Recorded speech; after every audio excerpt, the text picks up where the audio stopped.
we're here with Travers family head football coach Justin Wilcox. Go ahead if you have questions for Coach. Let me know in the chat. And keep it to a single question on the first round, and then we'll entertain follow-ups the second time around. We'll go ahead and get started with Jeff Ferrano. Go ahead, Jeff. Justin, can you bring us up to speed on how things are going with Javion Thomas, and also maybe if you can run through your other injuries, Elarms or Stefanse, etc. Yep. Well, we're glad to say that Javion's doing well, considering he obviously that was a scary moment up there. We appreciate all the help and care that he got while he was up in Eugene. He is back home and doing well. All the tests that he's undergone have been positive, and we're communicating with him daily. We don't have an update for when he would return, but he's doing well.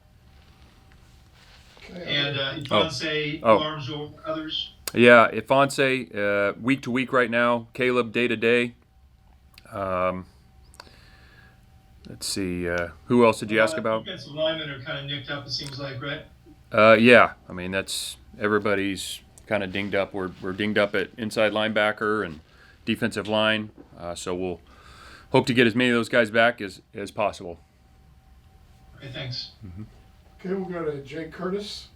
Go ahead, Jake.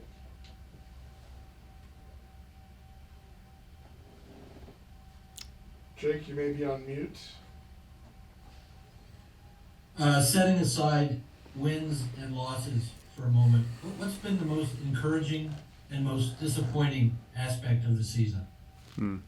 Well, it is about wins and losses, so it's hard to set that aside, Jake. That's what we're focused on. I appreciate the fact that the guys continue to compete. I think practice and meetings are a great indicator of the character of the team, and they've done a really good job week in and week out of coming in and working really hard.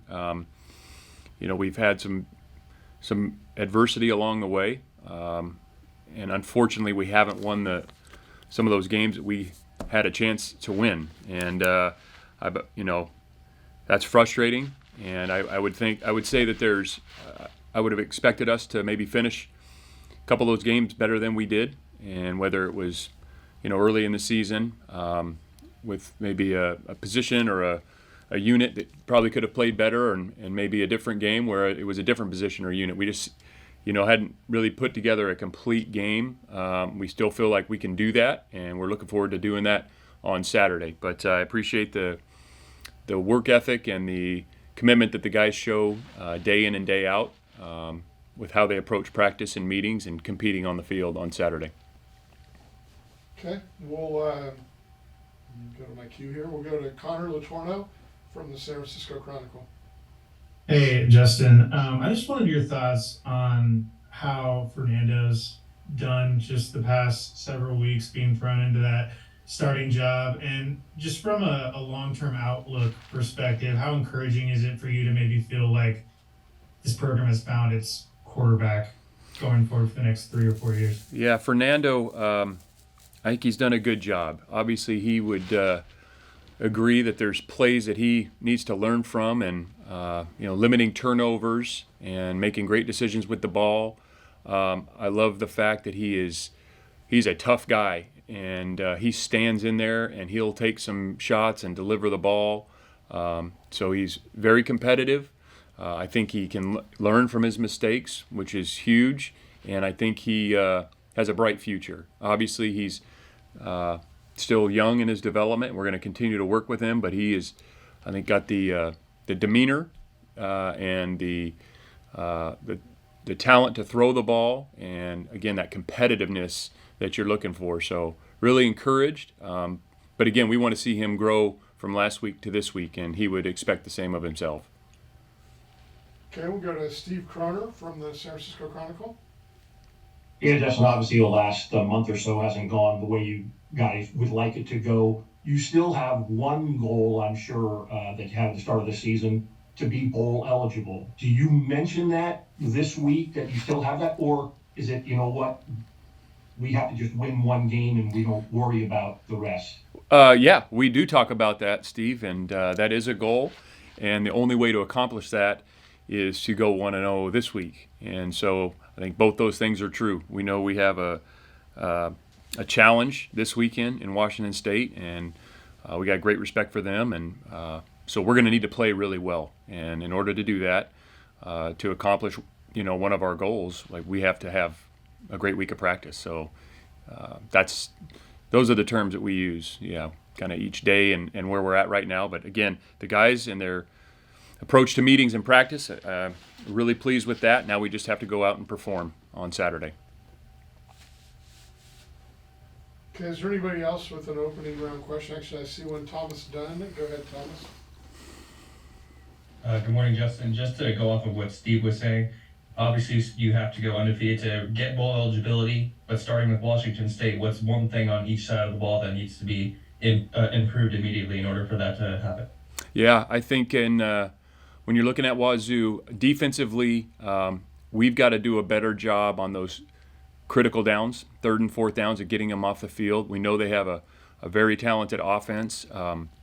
In order to do that, I mean, that's a layered response, because you got to do a good job on 1st down and getting them behind the chains, and all those things are easier said than done. But we got to force punts, and we need to, in the special teams unit, we need to give the defense long fields and start on their side of the field, and in order to force punts and not let them get into that go zone area where you're defending 4 downs. Special teams wise, it's that average starting field position, flipping the field with your return game and your cover game. And I think we've done a good job on kickoff as of late, covering. We need to do a better job in the punt game of flipping the field. And I think that's an area, along with the return game, the punt return and kick return game. And then offensively, it's about being efficient. When we get into rhythm, get that first down, we've been much more efficient in moving the ball. We got to limit those 3 and outs, and that's run game, that's pass game, it's RPO, that's all of it. But if we got to stay on schedule, get that first down, and then protect the football and not give it to the other team. So those are really the areas, and I know those are big things, kind of 10,000 feet, but that's what it takes to win. Thank you. Anybody else with an opening round question? Okay, we'll go back to Jeff Ferrato. Justin, you just kind of mentioned this control of the ball. Just talk about your disappointment in the number of turnovers you've had in recent weeks. It's wasn't a problem early in the season for you, but at least not like it's been recently. What's going on there, you think? Yeah, I mean, they're probably not one thing, Jeff. It's ball security. When we're holding on to it, it's decisions with the football. It's protection. It's so everybody's involved. It's the O-line, tight ends, quarterback, running backs, receivers. I mean, everybody's involved in protecting the football. We have to do a better job there, and end up in the plus category in turnover margin, because it's very, very difficult when you start giving the other team more possessions, especially against some of these offenses that we're seeing. So we got to do a good job, as I mentioned before, getting in rhythm, getting the first down, and then protecting the football. And when we've done that, then we've been able to score the ball and put points on the board. On a slightly different subject, when you've lost 4 games in a row as you have, and your team knows it has to win 3 in a row to get a bowl bid, how much do you have to balance talking about that without them feeling too much pressure that, there's like no margin for error at this point? Well, I don't, we're always seeking perfection, but I have yet to see a perfect game. So we understand there's going to be mistakes, and we do not want to play tight and anxious. We want to play aggressive and fast and with great technique and fundamentals. And I think that comes through preparation. That comes from meetings. That comes from practice and trusting yourself, trusting the call to go out and execute it. So, yeah, I understand. Those are facts. I mean, that's what it is. And so we're not going to hide from that. But we're also not going to go out there and be afraid to make a mistake. That's not a way to play this game. So we got to stay aggressive. We got to be prepared, which is, our meetings and our practice time and our technique and all those things. Then we got to go out and execute it on Saturday. And Washington State has lost 5 in a row since they were 4-0 and ranked in the top 25. Is it a relief for your team not to have to play another top 25 team, or does that not matter at all? Yeah, we don't approach it like that at all. Washington State's a very talented team. We've seen them on tape. We've played them before. So this is a very talented conference. It's the best it's been, I think, I can't remember a time, and I've been around it a long time, where it's been this good of a conference in terms of the top to bottom, the quality of the teams and the players. And so we know week in and week out it's going to be a challenge, and it's no different this week. And so we're going to have to play our best football in order to win, and that's what we're looking to do as we work through this week of practice and getting ready to play. Thank you. Okay, we'll go to Jake Curtis. Yeah. At this point, your tendency to try to change things as much as you can to fix things, or to try to stay the course with your basic tenets?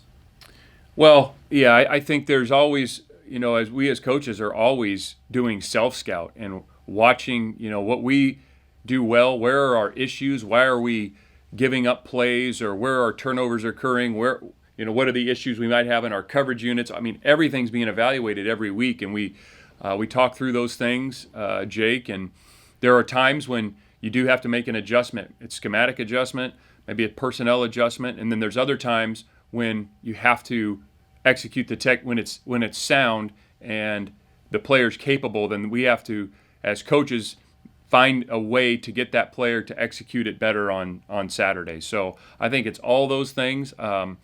You don't necessarily go through, I haven't seen it where you just kind of throw everything out and start from scratch. You don't throw every player out. You don't throw every scheme out. I think it's a combination, and it's a ongoing evaluation in order to improve. And it's an emotion. We have emotional investment, and when you're not winning, and you put so much into this as players and coaches and fans alike, it hurts and it's frustrating. But you have to be very strategic and systematic about how you approach that, and in order to improve the outcome. And so we're really trying to dissect it each and every week. And we're doing the same this week. And we looked at the last game, and whether it's a matchup issue, is it a scheme issue, what was it that caused the negative play, so to speak, and what's the best answer we have right now in order to fix it.